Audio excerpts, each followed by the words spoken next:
when I taste a dish, I can tell you how it's broken down, how to make it.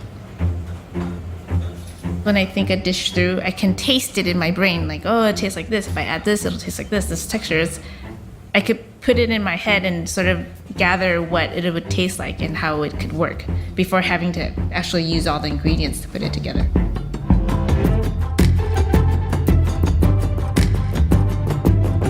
I'm Ashley Milne-Tite, and this is The Venture, a branded podcast from Virgin Atlantic and Gimlet Creative about pioneering businesses and the people who made them possible. In this series, we meet innovators, artists, and risk-takers who prove that business is an adventure. And we'll be taking this journey alongside Virgin Atlantic, Richard Branson's transatlantic airline, a company that embodies the entrepreneurial spirit and celebrates challenging the status quo.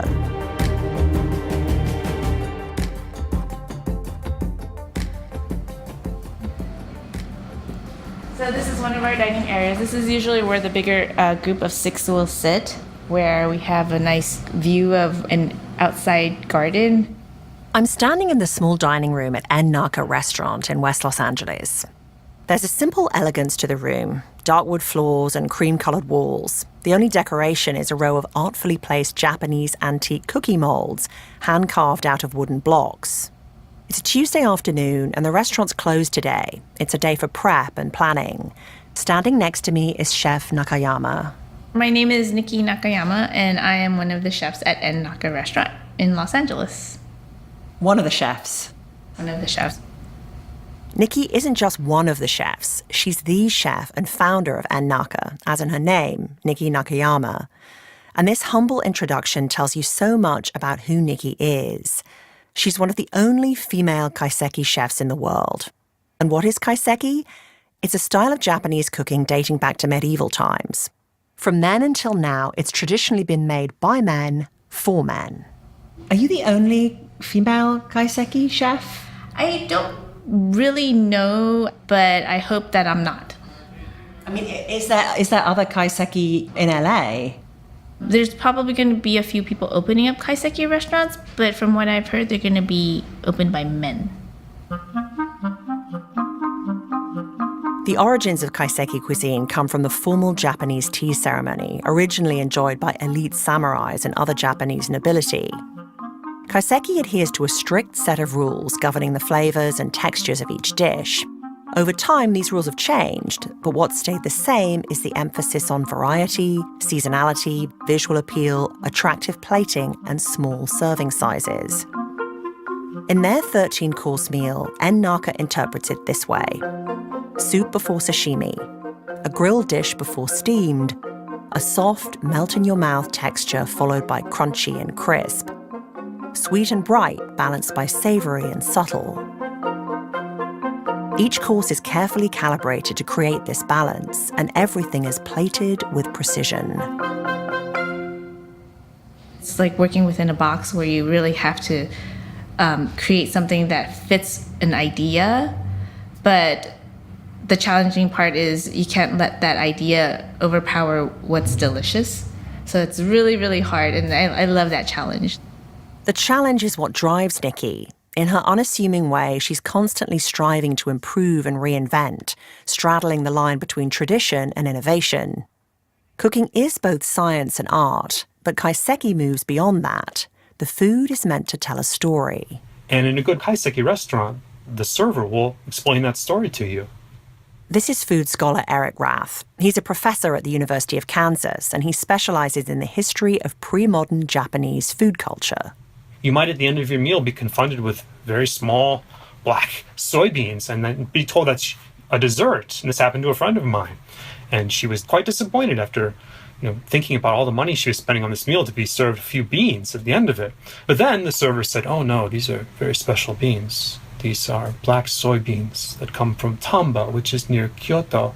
And they've been simmered for 24 hours, and they're very sweet and plump. And then you hear about that, and you reflect upon the area they came from, their history, and maybe you have a different appreciation for those small, humble soybeans that are sitting on your plate. There's a long historical trend of seeing food as something more than just something meant for nutritional purposes. It's creating art with food. True to kaiseki rules, Niki creates a new menu every day with a season based on the freshest ingredients she can get her hands on that morning. She grows herbs and vegetables in her front yard. She picks them in the morning and serves them that night in the restaurant. And if you've dined in her restaurant before, Niki will personally make sure that you will never eat the same thing twice, which is a huge creative undertaking and an expensive one. If you can manage to get a reservation at Naka, a meal for two can easily cost you more than $700 if you also choose to get the custom wine or sake selections paired with each course. People are really appreciative of experiences that are really singular, that are not like anything else. This is Besha Rodell. She's the restaurant critic for LA Weekly. There's a $3 taco somewhere that competes with almost anything that you would want to eat here. And so I think you have to think of it more the way you would think of buying tickets to the opera or something like that, where it is an experience. The meal takes about 2.5, 3 hours, and it's all very quiet and very careful and very lovely. Here are some dishes on a recent Naka menu. Scallops and sturgeon caviar with beet puree, snow pea sauce, and a crispy rice puff. Zucchini blossoms stuffed with blue crab meat and fried in tempura batter, served with a coconut carrot sorbet. And grilled unagi eel with shiitake mushroom, foie gras, and strawberries with a balsamic vinegar and soy sauce glaze. And on the plate, all this food resembles a modern minimalist sculpture that you can also eat.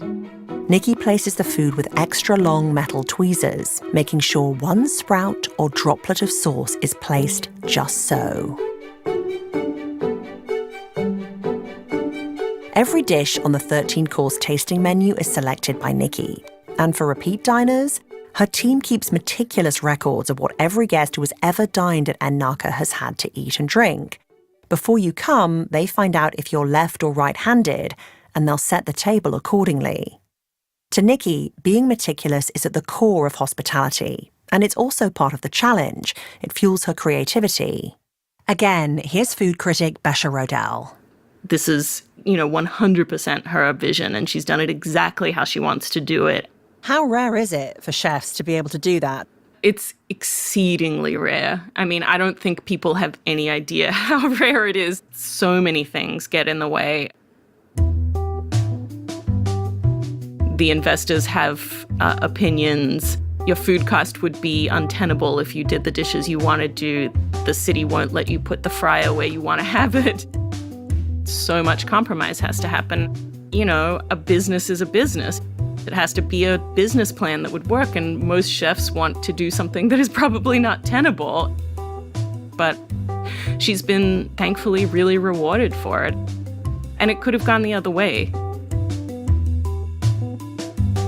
The odds have always been stacked against Niki. The fact that she's a female head chef in the world of fine dining already makes her a unicorn. On top of that, she's trying to convince Americans to eat an unfamiliar cuisine while charging them top dollar. Not everyone could do it. Then again, not everyone is Niki.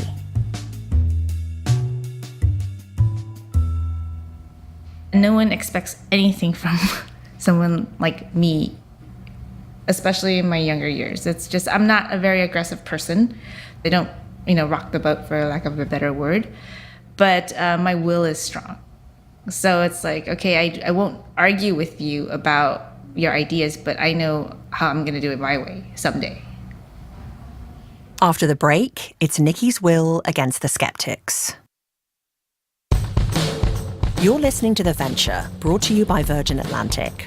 My name's Jeremy Brown. I'm the Senior Manager for Customer Experience Design at Virgin Atlantic. Like Niki and her team, Virgin Atlantic understands that meticulous attention to customer experience makes all the difference. For Jeremy, the subtle, unassuming touches deliver the best results. We have lighting installations that are programmed to actually mimic real time. So, over the course of a flight to JFK from London, for example, we can actually have the sun rising or setting as it would naturally do in the destination. It's almost one of those elements that our customers don't necessarily recognize is happening. But hopefully, as any customer gets off board one of our flights, they feel so much fresher, far less jet lagged than perhaps they would do coming off an older, more traditional aircraft. Virgin Atlantic, where designing customer experience is all in the details. To learn more, go to virginatlantic.com/theventure. Welcome back. Niki grew up in Southern California. Her parents are first-generation immigrants from Japan. They ran a seafood warehouse, and Niki had always liked cooking, but never considered it as a career. When she graduated high school, she wasn't sure what to do with her life. She loved music and thought about a future in the music industry, but she didn't know how to make that happen. So she decided to go to Japan for a year, where she spent some time with relatives, working at their inn in the countryside. So I was just helping them out for about 3 months. And I basically helped out in the kitchen. I remember them sending me upstairs, go get some rice for dinner. And I was running upstairs and had my little bucket, and I opened it up and I was like, I heard angels singing, like choir, like, whoa. And it was because it was glowing, like, it was just so beautiful. Whereas like the rice that I grew up eating in the States, when you open the rice cooker, it's just kind of like dry and flat. But this was a whole new level of rice. My mom came to Japan while I was there, and she was like, what are you gonna do with your life? And she was worried, and she was like, maybe you could go to culinary school here. I sort of just like, didn't really take her seriously. After her mum's visit, Niki realized something about herself. I really enjoyed kitchen work. I like the meticulous aspects of trying to make everything look the same. And I like how it's somewhat meditative, and plus I got to eat a lot of really great food. So I thought maybe I could do this for a living. When she came back to California, she announced her plans to go to culinary school. So I told my mom that I'm seriously going to go into cooking, and then she's like, what? Why would you go into cooking? Even I was like, what are you talking about? It was your suggestions. And it's like, she suggests things, and then once you take her up on it, she like wants to talk you out of it. And it's like, she's like, you're too short to do cooking. Your body can't handle it. You're too small. And I was like, are you kidding me? I'll be fine. Her family was skeptical, but Niki did it anyway. After culinary school, she decided to head back to Japan, back to the inn where she'd encountered that magical rice. She wanted to learn how to make it herself. But that's if they would teach her. I think everything in Japan is male domain. I mean, Japanese cuisine itself, it's just not very welcoming of women. It's all men. I mean, once in a while you'll go to a country house in the middle of nowhere, and then yes, the person cooking inside is an old Japanese lady. But those aren't the restaurants, even though the food is probably more amazing than anywhere else in the city. Those aren't the chefs that get celebrated. In kaiseki, the cooking techniques and recipes are traditionally handed down informally, from mentors to trainees, or from fathers to sons. They always view women as the one that sort of like assists them versus being a main character. So I went there knowing that for the most part, I'd probably just be assisting, like plating or assisting with some prep, but maybe most of it washing dishes. And you were there for how long? 3 years. That's to me, that sounds like a really long time to be plating and washing dishes. It is, but in Japan, a lot of the things you learn is you learn through taste on your own, and you learn through watching. They just thought I was there, I was kind of like learning, and they didn't really think too deeply about it. But she was thinking deeply about it, about the food, how it tasted, how it was assembled, how it sat on the plate. It was an intimidating environment to be in, and she was like a spy, secretly soaking up everything she could. Did you ask questions? No, not really. Why? It's not something that you feel very comfortable to ask, but anytime I had time to go to the bookstore, I just pick up another book and then just kind of study it the whole time. And then if I did really have questions, I could always ask my aunt. The 3 years passed, and many dishes later, Niki came back to California. She didn't have a master plan, but in the meantime, she set up a catering office in her parents' seafood warehouse. my mom was like, oh, you can't just hang out in this little office forever. You need to think about something that you want to do. Maybe open a restaurant? So I was like, no, I'm not ready to open a restaurant. That's crazy. Then after I thought about it, I was like, I think she's right. I was like, okay, maybe I'll open a restaurant. My mom was like, are you crazy?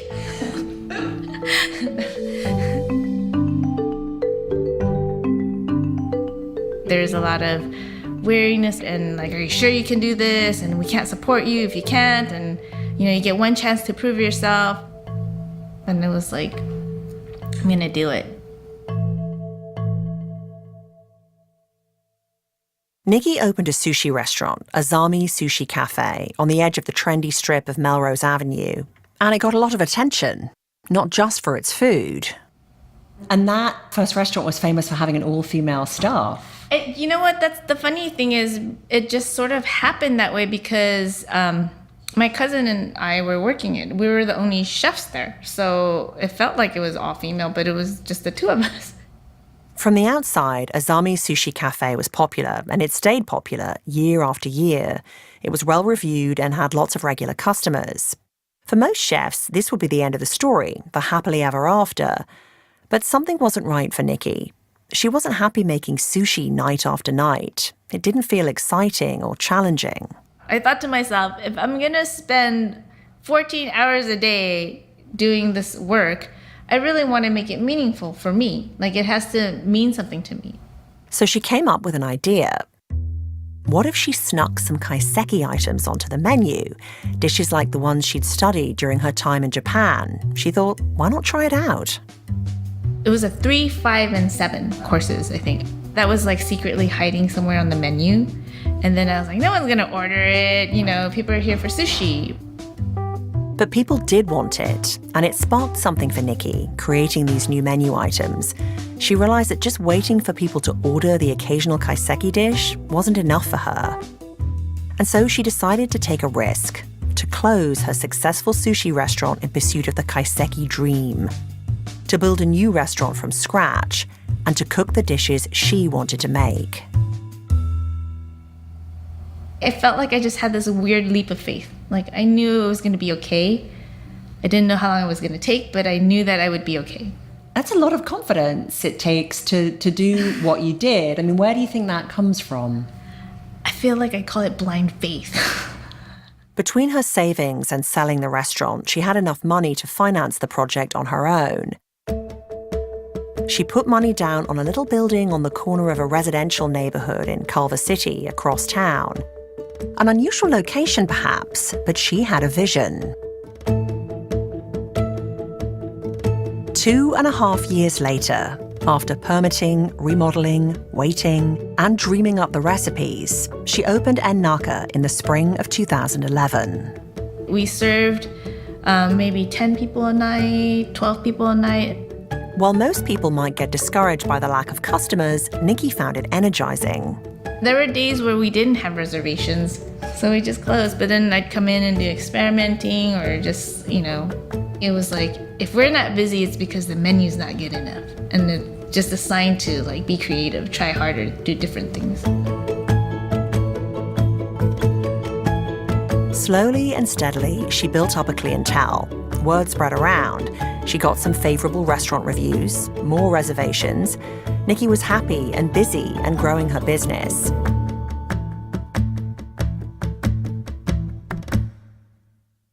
And in her personal life, Niki started dating a woman named Carol. Carol was also Japanese American and also a chef. Just a few months into the relationship, Niki's sous chef failed to show up one day, and so Carol volunteered to help. Here's Carol. I was very intimidated, but I felt like, well, I know the basics, so I'm sure even just having somebody who can do some of the basic menial tasks in the kitchen at this point, would be helpful than some random stranger just coming in. But it was serendipity. Again, Carol. For me, it was the luckiest opportunity ever. Until I realized it was my lucky opportunity. Because I was really nervous about her coming into the kitchen. I was like, oh no, she's gonna see what a mess I am. Niki and Carol have worked side by side ever since. Carol is Niki's sous chef. They got married in 2015. Since Carol's joined us, she contributes so much to what we do, and I totally think that our success is, of course, due to her involvement. So I can't take all the glory anymore. And I think we're like lucky in that both of us are fairly mild-tempered, except sometimes I do lose it in the kitchen when things aren't going right. But luckily, I know not to lose it on her. We have our moments. It's more like embarrassing to get frustrated with each other and know that the rest of the staff is aware that we're frustrated with each other. So it's kind of like, if we were alone, we'd probably hash it out a lot more. But knowing that there's this whole crew, staff surrounding us, watching us, and feeling our mood is definitely tames our behavior.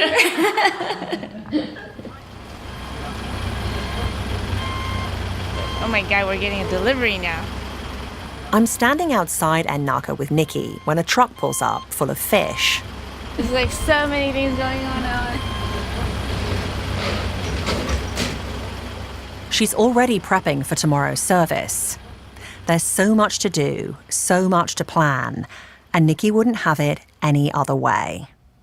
I want to do this forever. I don't want to expand. I don't want to get bigger. I'm happy here. And I feel this way because there's still so much more to do in terms of what we're doing. Like, just because it's kaiseki doesn't mean that we can't be more creative in so many ways.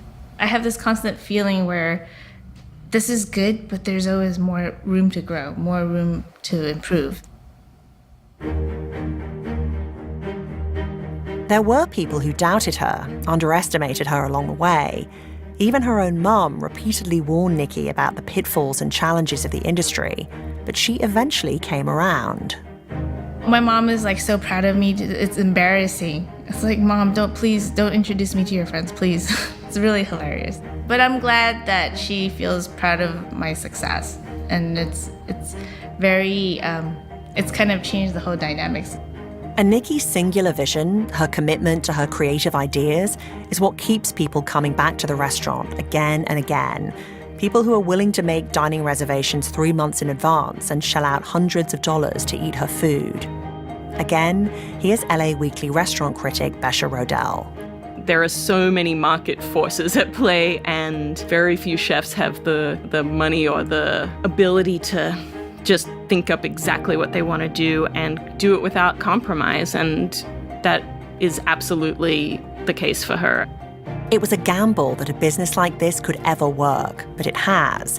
Everything about Niki, her background, her experience, her humility that hides an uncompromising will, they all make her the pioneering chef she is today. Well, even just opening naka, I feel like I've altered the rules in this game. I didn't have to make a big statement like, oh, I'm a woman doing this man's cuisine. I'm just doing it. You just make the opportunities for yourself, or you find ways to go a roundabout. And sometimes that roundabout way is a lot more interesting, a lot more educational than the traditional ways or the ways that people usually follow.